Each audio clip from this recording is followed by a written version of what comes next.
দেশনেত্রী বেগম খালেদা জিয়া বাংলাদেশের রাজনীতি, অর্থনীতি এবং সমাজনীতিতে এমনই এক ব্যক্তিত্ব যিনি থাকলেই বাংলাদেশের পরিবেশ পরিস্থিতি চেঞ্জ হয়ে যায় এবং তিনি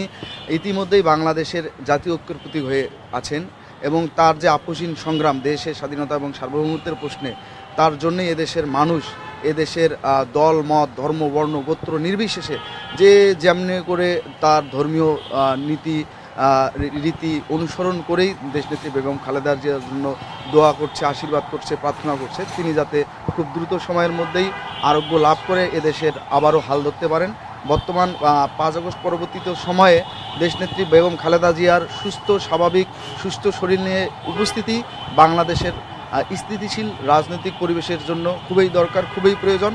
এজন্যই আপনি দেখবেন যে দেশনেত্রী বেগম খালেদা জিয়া এবার অসুস্থ হওয়ার পরপরেই এদেশের সকল ধর্মের সকল মতের মানুষ তার জন্য মন খুলে দেওয়া করছেন, তিনি যাতে আবারও সুস্থ হয়ে আমাদের দেশের হাল ধরতে পারেন। তার যে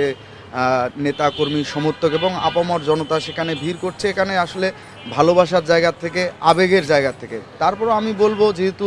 আমরা যারা ডাক্তার না বা স্বাস্থ্যকর্মী না, তাদের যতটুক সম্ভব হলে ওটা এড়িয়ে চলাই উচিত, কেননা ওখানে দেশনেত্রী বেগম খালেদা জিয়ার নিবিড় পরিচর্যায় আছেন এবং একই সাথে ওখানে কিন্তু আরও অন্য রুগী আছেন। তাদের সবার সুবিধার্থে এবং ওই হাসপাতালের পরিবেশ অক্ষুণ্ণ রাখতে আমাদের সবাইকে দলীয় নির্দেশনা ইতিমধ্যেই দেওয়া হয়েছে যাতে আমরা মেডিকেলের যে আশেপাশের এলাকা সেটা এড়িয়ে চলি। আমি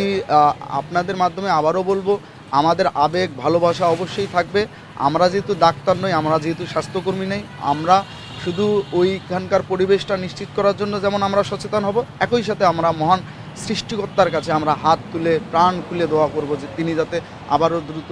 আমাদের মাঝে আসেন সুস্থ শরীর নিয়ে।